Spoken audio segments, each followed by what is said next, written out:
acto importante, entrega de material educativo y teleconferencia con 3 localidades también. A ver. Prácticamente, porque nunca se había visto una cosa igual. Así que vamos a hacer unos comentarios al final del... Ahora vamos a lo importante, a lo que realmente estamos hoy celebrando. En el caso de San Antonio de Areco, la apertura de una unidad universitaria que permitirá que los chicos no solamente de San Antonio de Areco, sino, como decía Paco, su intendente, de Mercedes, de San Antonio de Areco, de Varadero, de toda la zona de influencia, puedan precisamente, sin tener que trasladarse, poder estudiar. Algo que está sucediendo todos los días en la provincia de Buenos Aires, en el conurbano bonaerense y en todas las provincias argentinas, porque hoy podemos decir que las universidades ya no están solamente en La Plata, Buenos Aires o Córdoba. Hoy todas las provincias argentinas cuentan con una universidad y esto es una tarea de democratización, de acceso a la educación universitaria impensable unos años atrás. También las 70 viviendas, el primer plan de vivienda, como decía su intendente, de Los Chobos, General Belgrano, partido de General Belgrano, provincia de Buenos Aires, y qué hablar de la obra de Susana Trimarco, de la cual luego hablaré. Esta es la obra de Susana, de su fundación, en un edificio de arquitectura tradicional de la provincia de Tucumán, con colaboración que ha tenido por parte de la Jefatura de Gabinete del Gobierno y también del Gobierno de la provincia de Tucumán y de su intendente, y que le ha permitido inaugurar, refuncionalizar este viejo y clásico edificio de Tucumán, precisamente para todos los niños que son hijos de víctimas de trata. Una tarea, como yo digo, que Susana ha convertido el dolor en amor y militancia. No es poca cosa. En lugar, podría haberse quedado reclamando, protestando, insultando, descalificando. No, reclamó, protestó, pero junto al reclamo y la protesta laburó, trabajó, construyó y recorrió todo el territorio nacional y lo sigue haciendo. Es un orgullo para todas las mujeres argentinas y le vamos a seguir ayudando. Y en educación,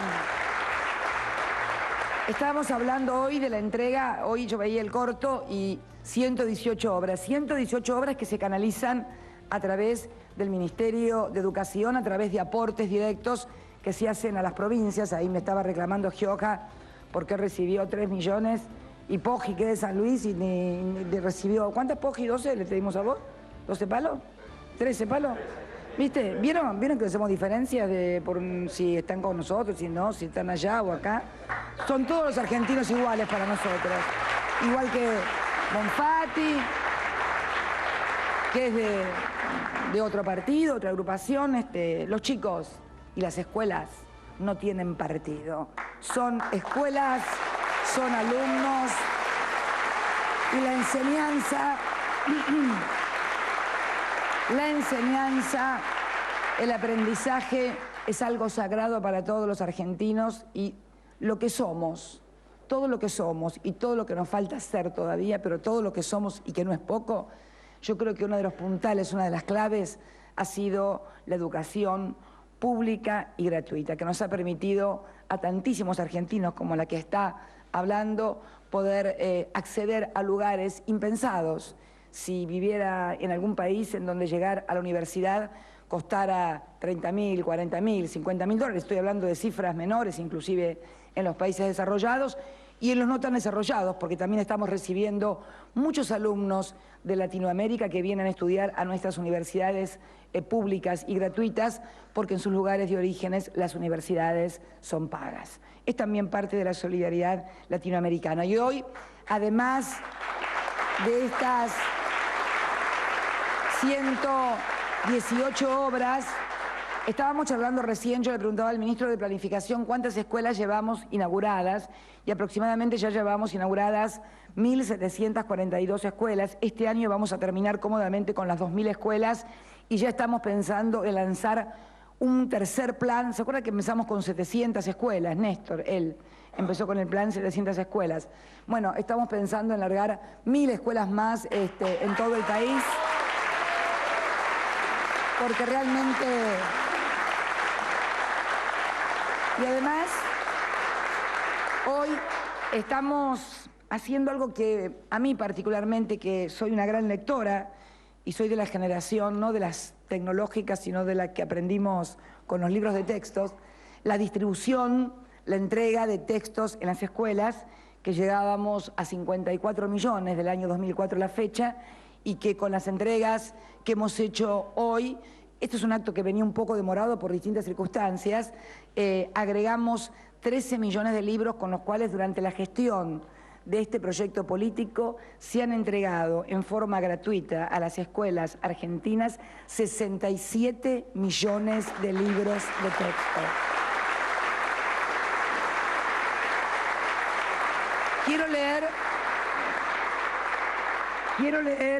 Quiero leer algunas cuestiones que tienen que ver con todo esto, y que es también la creación del aula, de la biblioteca en el aula. Con este plan de 13 millones de libros estamos introduciendo una novedad. Normalmente, ustedes se acuerdan, la biblioteca era un lugar que estaba dentro del colegio, pero fuera del aula. Yo me acuerdo, iba a la 102, ahí a la Dardo Rocha, en 7 y 32, la biblioteca estaba al fondo del pasillo, esas tradicionales escuelas del peronismo que eran, y del conservadurismo también, ¿no? Largas así, pasillos de tejas, bueno, y al final está la biblioteca. Con esta entrega de 13 millones de libros estamos también creando la biblioteca en el aula, para que el maestro tenga el acceso directo y el chico también se acostumbre a tomar el libro y a leerlo, porque esto también forma parte de incorporar costumbres. Y son para libros de textos, obras literarias, de texto para primero y segundo grado de primaria, literarias también para la secundaria y para la primaria. Y también el otro impacto que esto tiene, porque esto no solamente tiene impacto en la educación, el Estado argentino es el principal cliente de la industria de impresiones y ediciones en la República Argentina. Somos los que sostenemos la industria de la impresión y de la edición, porque somos los mayores compradores. Del mismo modo que PAMI es la principal compradora de medicamentos en la República Argentina en términos individuales, y creo que también en términos porcentuales de todo el mercado, junto a obras sociales, el Estado argentino es una columna principal de todo el sector industrial de ediciones e impresiones, que es uno de los 12 bloques industriales por los cuales se mide la actividad económica y el crecimiento de la industria. Para que ustedes tengan una idea, y como lo decía el spot publicitario, en esta entrega de 13 millones de libros estamos con 960 autores de todo el mundo, clásicos y contemporáneos, 666 argentinos, 165 ilustradores, y el mercado editorial. En esta compra participan 77 empresas, 59 son nacionales, 5 son extranjeras y 35% son transnacionales. 38 imprentas, 10 de ellas con talleres de encuadernación y cosido, como eran los antiguos libros. Los más de 13.300.000 libros requieren 6.500 toneladas de papel, o sea, industria maderera para el gobernador de Misiones y de Entre Ríos. Miren todo lo que se mueve.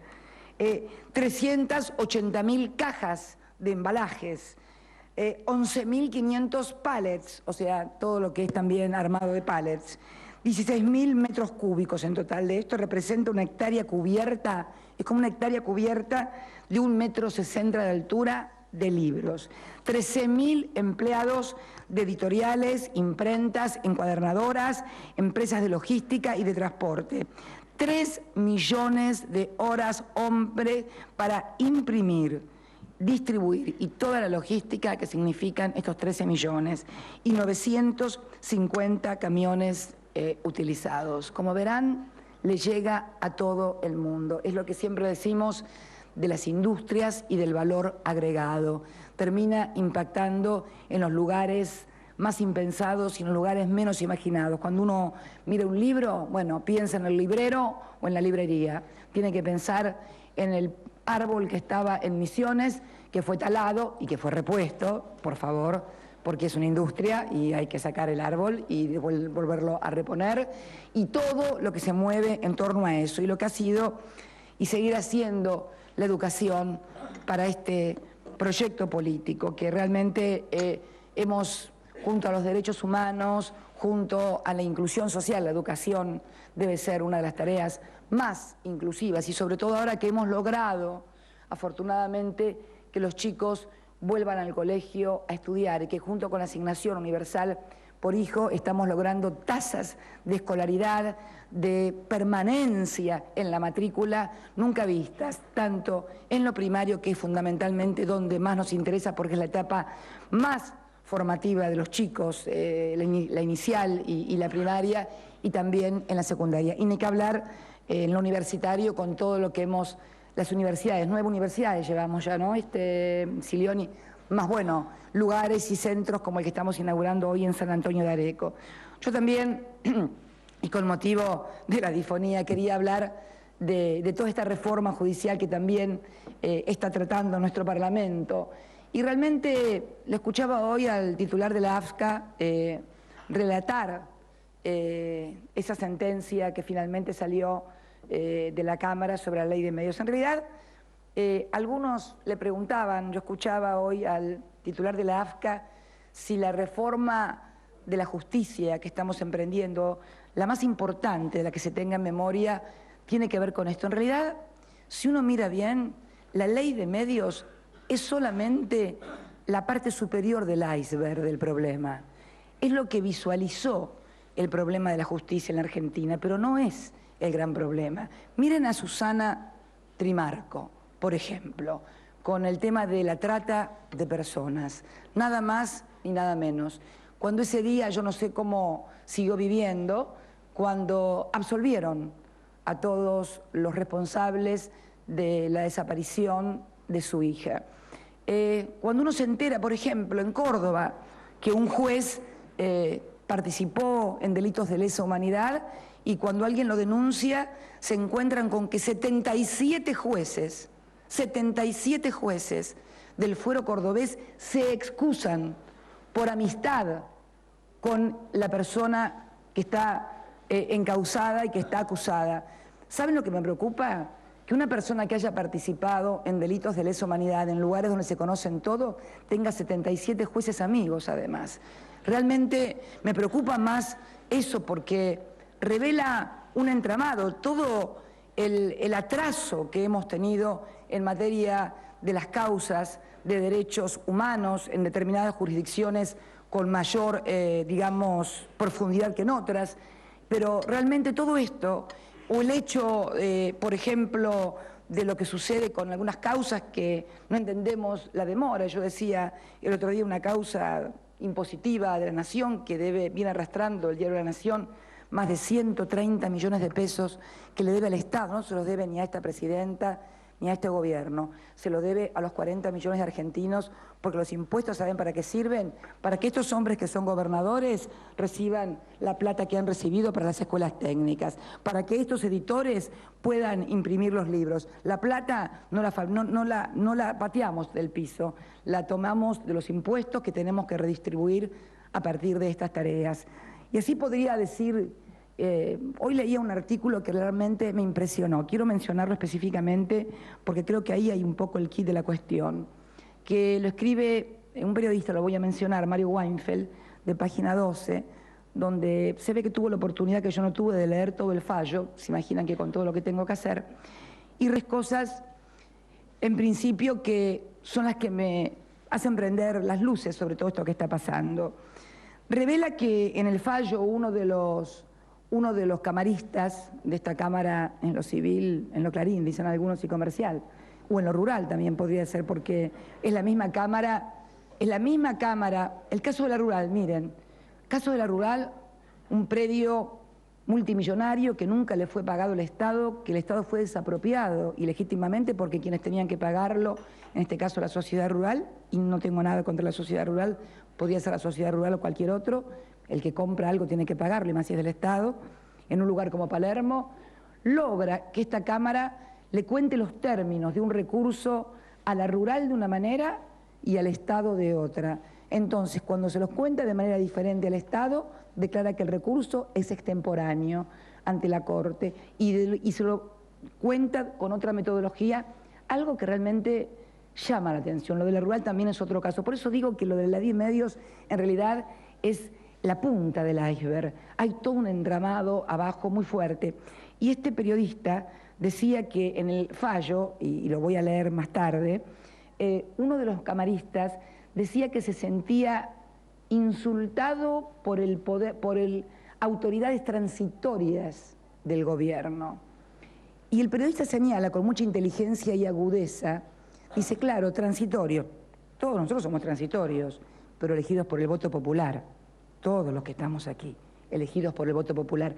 Yo creo que este tema de la permanencia y este tema de esta historia de que nunca fueron removidos va creando una idea casi aristocratizante de un poder.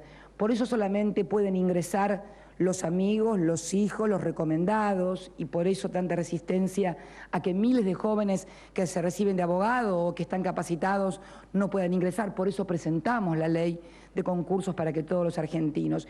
Y el otro camarista, que yo no sabía, eso me lo contó el politólogo, te maté con esta, Juan Manuel, me lo contaste vos, también integrante, a ese sí lo voy a nombrar porque es un apellido muy ilustre, de las carreras. Yo no sabía que había sido el primer presidente de la Corte, el bisnieto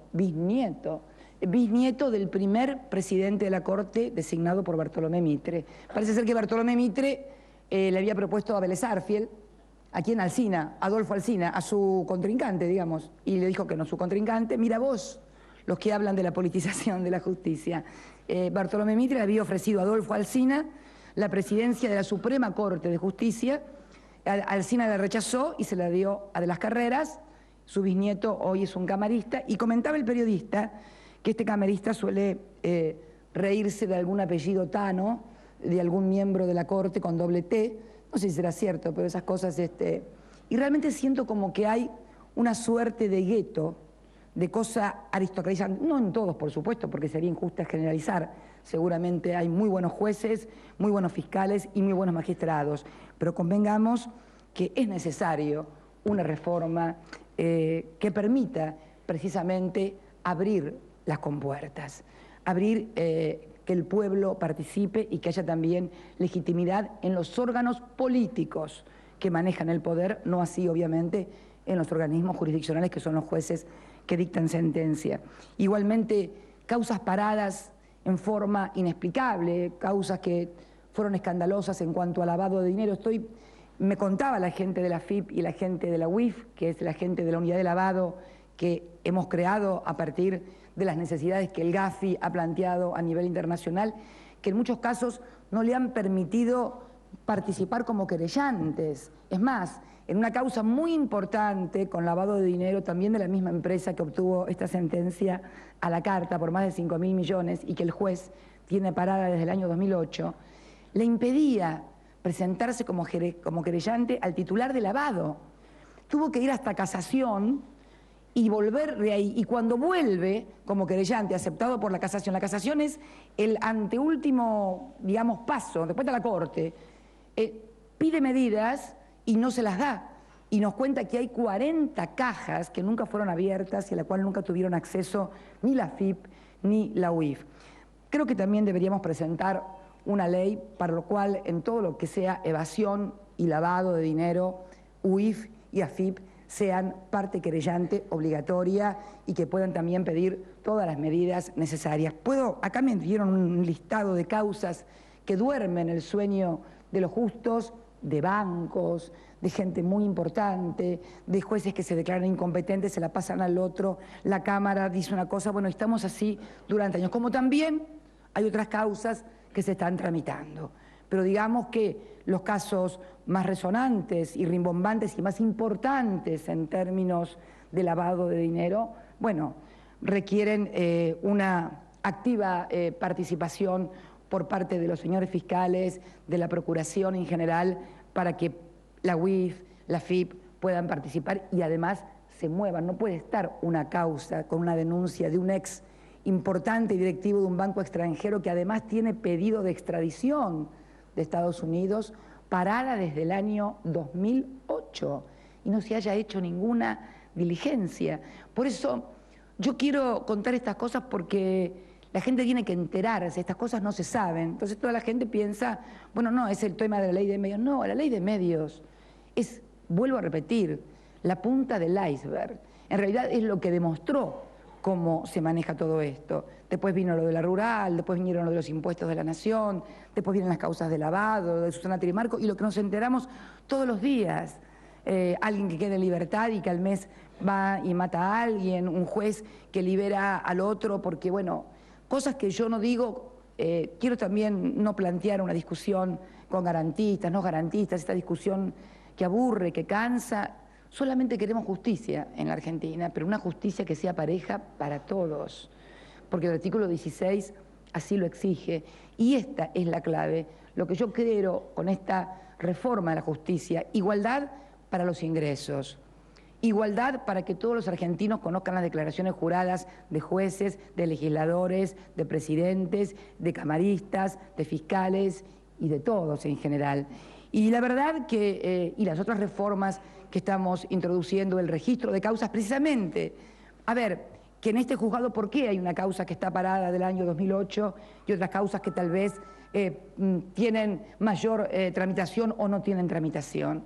O sea, esto es lo que queremos transformar, porque la Argentina necesita también una justicia del siglo XXI que esté acorde con las necesidades y que nadie crea que porque es un juez y porque la Constitución establece que un juez es a perpetuidad, forma parte de una monarquía o de una aristocracia. Es un poder del Estado y debe ser tan democrático como lo es el poder ejecutivo y el poder legislativo. Esto, así de simple y sencillo, es este gran objetivo de la reforma, como también en las medidas cautelares. ¿Quién puede pensar en esta República Argentina no nos quiera mucho, nos quiera poquito, mucho o nada? ¿Quién puede pensar que este gobierno va a tomar medidas cautelares contra sectores vulnerables? Si el principal ataque que este gobierno tiene es por proteger a los más vulnerables y a los más desposeídos. Por eso, si yo estuviera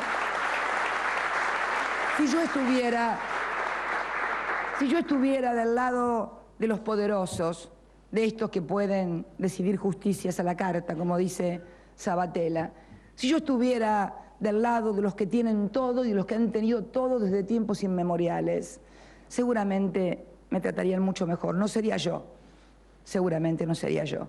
Pero este es el verdadero problema. Entonces, creer o pretender que este gobierno puede tomar una medida o promover una ley que afecte a los más vulnerables, me parece que es una magnífica coartada para no afectar los verdaderos intereses. Yo siempre digo, cuando te vas muy al este, apareces por el oeste, porque la tierra es redonda. Y entonces, aparentemente defendiendo tanto a los más vulnerables, terminás defendiendo a los que más tienen, como ha sido históricamente. Por eso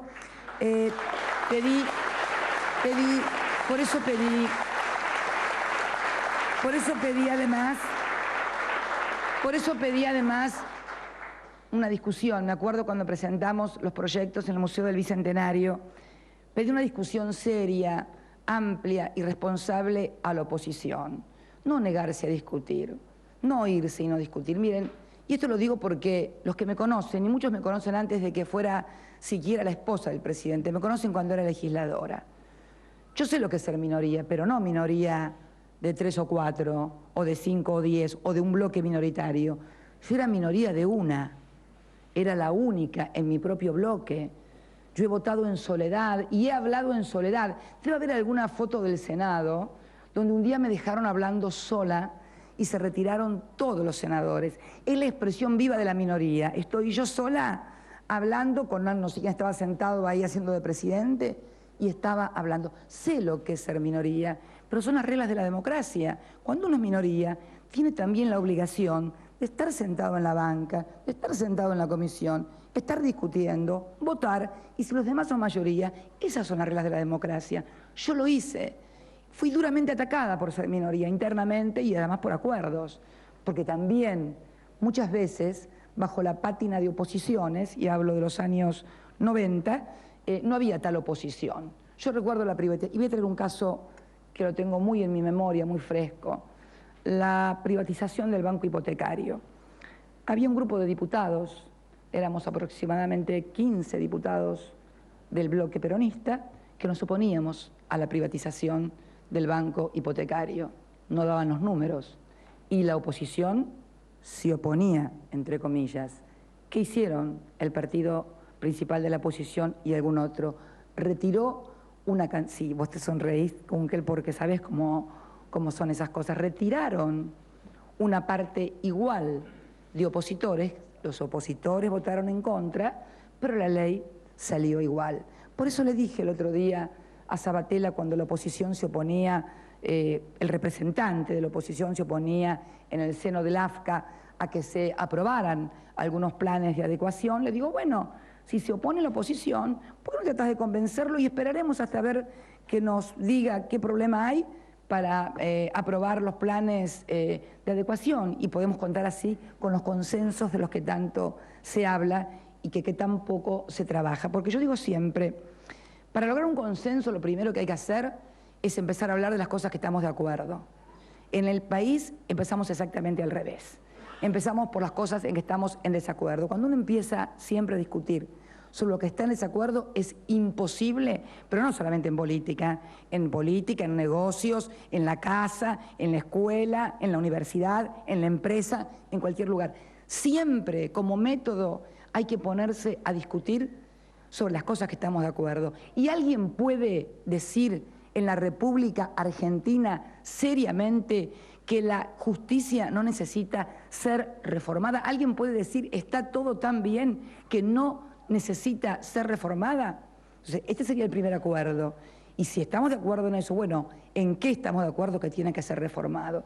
Y no negarse a la discusión y al debate. El debate y la discusión siempre tienen que estar presentes. Y vuelvo a reiterar, lo digo con la autoridad de haber sido oposición dentro de mi propio bloque y de haber tenido posiciones solitarias, pero yo creo que este es el rol del pensamiento, de la idea y de la convicción.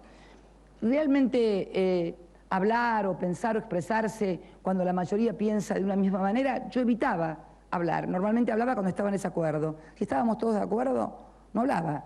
¿Para qué íbamos a hablar si ya estábamos todos de acuerdo? Una cosa que me enseñó Kirchner, que no entendía, quiero contar una anécdota de él, pobre, él que nunca tuvo vocación legislativa. Estábamos en la Convención Constituyente de Santa Fe, y bueno, estábamos discutiendo, cada tema se discutía, pero claro, había acuerdo porque estaba todo acordado, normalmente salvo algunas cosas que había diferencias.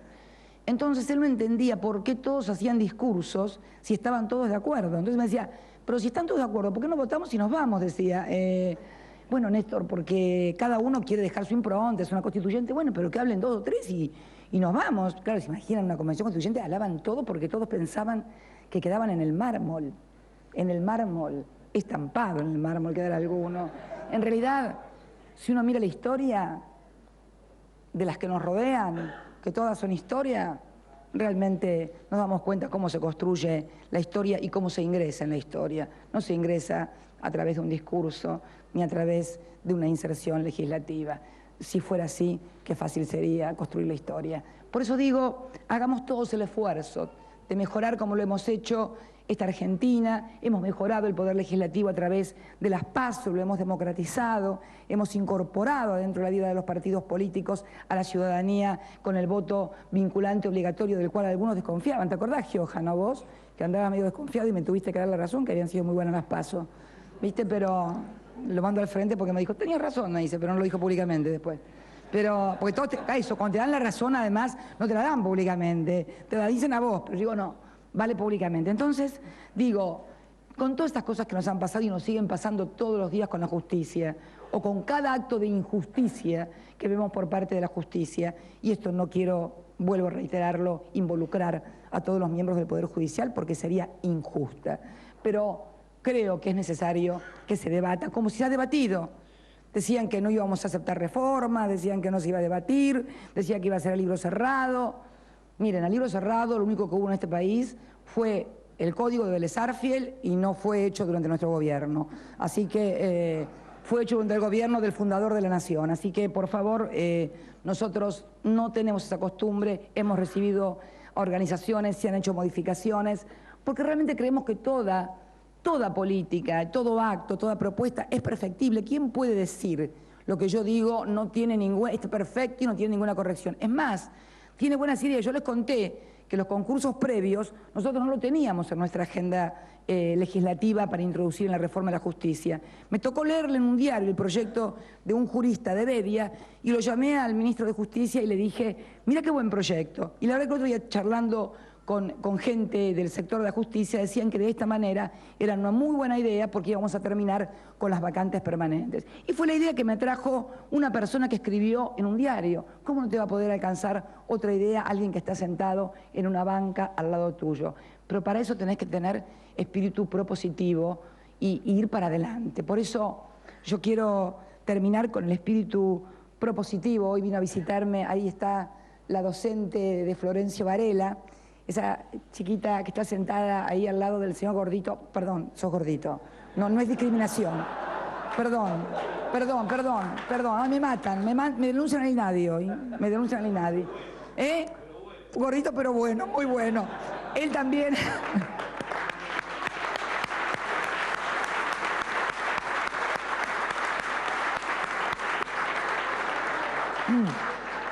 La docente es la directora de un colegio de Florencio Varela, de la zona rural, ¿no es cierto? Bueno, ella me mandó ¿de dónde? Secundario 46, lo puedo hacer, no me acordaba del número. Ella me mandó un tuit donde le faltaban 4 aulas, conectarlas con luz, gas y los servicios esenciales. Lo llamé urgente al intendente, a Julio, mandamos ahí con las cooperativas que tenemos en Florencio Varela y ya está todo arreglado. El espíritu propositivo que se ha desplegado con esta desgracia que nos tocó vivir, bueno, al que le gusta protestar me parece bien, pero sería bueno que además todos podamos ayudar, porque además uno se siente mucho mejor ayudando, dando, realmente colaborando con el que tanto sufre. Y anécdotas terribles que nos pasaron. Alicia, ¿dónde estás? Por ahí estás. Alicia, ¿qué le pasó? ¿En qué barrio te pasó lo de los colchones? En Villa Elvira, el de colchones. Cuando fuimos a distribuir a un barrio de Villa Elvira, del Villa Elvira marginal, ¿no? Del Villa Elvira sobre Arroyo Maldonado, prácticamente. Más allá todavía. Más allá. Le llevamos colchones y el señor en un momento dado le dice, mire, yo tengo que decirle la verdad, ministra, a mí no se me inundaron los colchones ni se me mojaron, yo no tenía colchones. Entonces, bueno, recibió colchones, no los tenía antes de la inundación. Primero, el acto inmenso de sinceridad de alguien despojado de todo y que no tiene nada, y en segundo, todavía todo lo que nos falta hacer. Por eso yo pido la colaboración de todos los intendentes, de todos los gobernadores, porque es imposible desde este lugar de la Casa Rosada, más allá de todo lo que desplegamos en el territorio, tener millones de ojos en todas partes. No puedo llegar a Villa Elvira, a Villa Tesey, a Villa, no sé, Villa Urquiza, lo que fuere, a la villa que fuere, al lugar que fuere, a la provincia que fuere, pero necesitamos la colaboración de cada comisionado municipal, de cada intendente. Hay intendencias que han funcionado maravillosamente bien y no hemos tenido ningún inconveniente, otras no tanto. En fin, no son solamente obras, hay que mantener las obras, hay que mantener los desagües destapados, hay que hacer lo que falta, siempre falta algo y siempre podemos ayudar al otro. Por eso la campaña de la patria es el otro, que bueno, que dije ese día 2 de abril, sin imaginar ni siquiera lo que había pasado en nuestro querido país, fue casi premonitorio. Y creo que es algo que tenemos que tomar todos cuando estamos, como hoy, celebrando lo de Susana, con tanto dolor, pero con tanta alegría al mismo tiempo, en Tucumán, las 70 casas en General Belgrano, Paco Chocho y Aida con su licenciatura de enfermería, crítica, la licenciatura en enfermería es una profesión crítica, y la industria en alimentación para San Antonio de Areco, estos millones de libros, estas ayudas para las escuelas técnicas y esta Argentina que estamos construyendo y que vamos a seguir construyendo todos los días con la ayuda de todos. Muchas gracias y muy buenos días.